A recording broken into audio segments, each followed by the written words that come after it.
bakit ka mapustura? Bakit gusto mo naka-nails ka? Ano ba siya? Yung mahilig siya mag-makeup? Yes po. Every day po siya nagme-makeup pag pumapasok po. Ah, talaga? Sa school? Yes po. Hindi siya makakapasok ng school nang walang makeup? Hindi po. Hindi? Hindi. Hindi naman sa gusto kong i-hide yung features ko. It's more of like, mas confident lang ako na alam ko pag papasok ako, plakado. Oo. Pero, kaya nga, hindi ka, kasi ako dati nung nag-aaral, lalo na nagpa-long hair na ako, hindi ako makakapasok nang hindi naka-blower. Late? Oo. Yes. Late. Ang hirap no? Hindi kailangan, kasi isponghado yung buhok ko eh. Uso dati yung pariband. Yes. Oo. Cellophane, pauna. Oo. Yung gano'n. So, Okay. kailangan na straight to straight. Ikaw din, hindi ka makakapasok naman ng walang makeup. Opo. Dapat po, like, lalo na kilay. Kailangan yung kilay ko, like, Kilay is life. parang mahihiwa na talagang hawak ng kilay ko. Hindi ka makakalabas ng bahay ng walang makeup. Wala, hindi po talaga. Kasi parang part na siya ng everyday routine ko. Yun na yung pagkatao ko, nakakabit na siya sa pagiging maayos sa...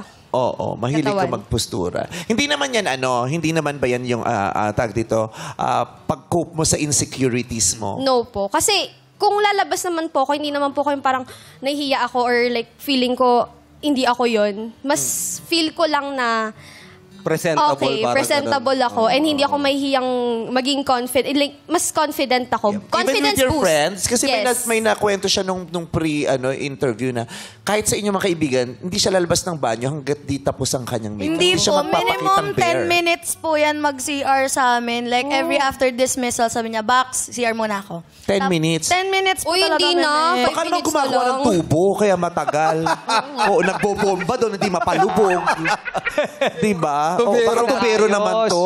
Sideline niya yon. Pero sabi niya, 10 minutes daw. In my Mabilis yun. defense, kasi maraming tao kapag after ng class, di ba? So, natatagalan ako.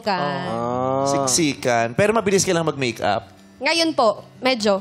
Mga ilang minutes? Ay, makeup yung overall. Siguro mga 1-2 hours po. 1 to 2 hours. O, chef, kasi pinapakinggan nila. Baka may bearing yun sa iba, di ba? Oo. Kung gusto mo ba ng kadate o ng magiging girlfriend, if ever, na 1 to 2 hours, tumutuloy si Pungko. 1 to 2 hours kung mag-makeup. Inaalok mo Tapos, ang baboy-baboy mo! Jong naman. Kasi alis ka, huwag kang alis. Hindi baka tumulo kasi eh. Piling ko nababasa eh. Hawakan mo nga yung tissue. Ang baboy-baboy. Pasok mo ka sa butas yan. Ang haba ng legs mo, guys. Anyway, para ba siguro... Hindi kasi tinanggal ko yung contact lens ko, tapos nagluha ako, tapos parang sinipon ako. Patapon, charot. Oy. Ano mo na liter? Liter? Oh, 1 litro kasi. So, yung gano'n. Pero ikaw, as a best friend, how do you deal with a best friend na hindi napapakita sa iyo kung walang makeup? Tapos kung magme-makeup man, ang tagal-tagal man. Doesn't it bother you at all? Sometimes po, nabobother na ako kasi parang may next class pa kami tapos we have to wait for her. Pero Nalilate kasi kayo. identity na po kasi ni Aileen yun ever since we met. So I don't wanna take the liberty naman na just because na parang may pupuntahan pa kami, makakompromise yung identity niya kung paano niya i-present Kasi yung doon mo sarili siya nakilala niya. eh. Yes po. Ikaw ba hindi ka ganun? Depende po sa mood.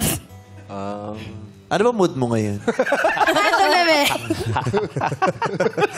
Hindi, at saka siguro din yung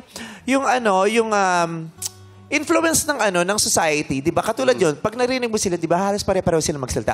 Plakado, Latina. Yes. So parang gusto nila plakado talaga sila. 'Di ba? At saka kasi nga, 'di ba, normal na talaga ang pagme-makeup, 'di ba? Wala naman ng Yes. Pero minsan lang maiisip natin yung bakit hindi siya nakakalabas ng walang makeup.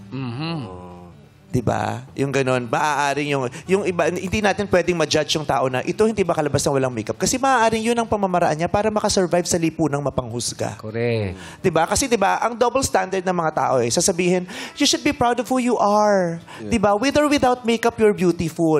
Diba? Pero pag hindi naman naka-makeup yung tao at nakita nyo yung pekas, okrayin. Yes. Diba?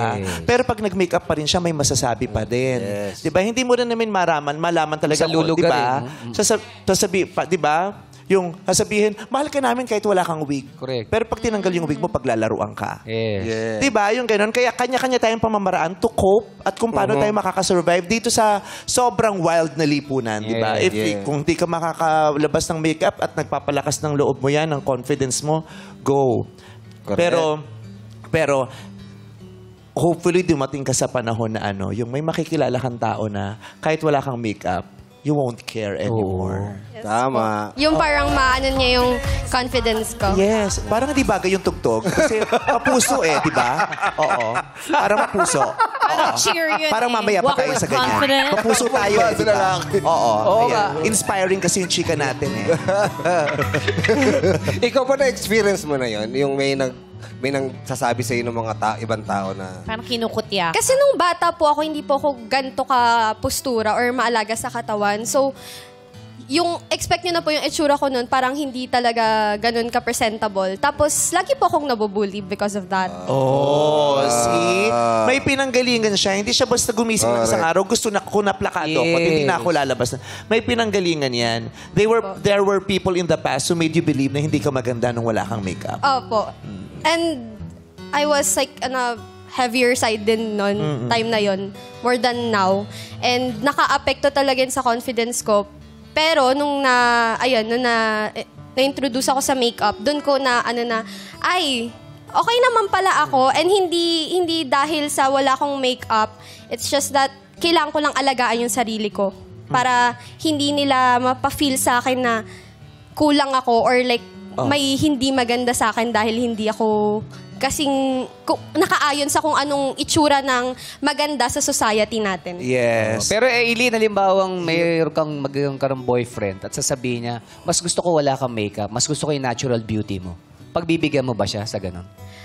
Ay, ako naman po, okay naman po sa akin na sasabihin niya sa akin na natural beauty. Kaso sometimes kasi the way na i-deliver nila, hindi yung parang backhanded compliment na mas maganda kapag wala kang makeup. So, ibig sabihin, pag may makeup ba ako, pangit ako.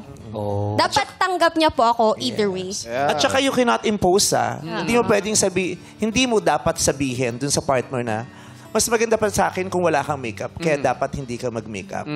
Kasi katawan niya yun Her body, her rules. Di ba? Parang masarap makamit ng taong sasabihin sa'yo, with or without makeup, I love you just the same. Yes. Di ba? Exactly. Alam mo yan, ma. And hopefully, ma-meet mo yan at yan ang makasama mo habang buhay. Yung tao na magsasabi, with or without makeup, Yes, I love tanggap you na just the tanggap. same. You're my peace of mind.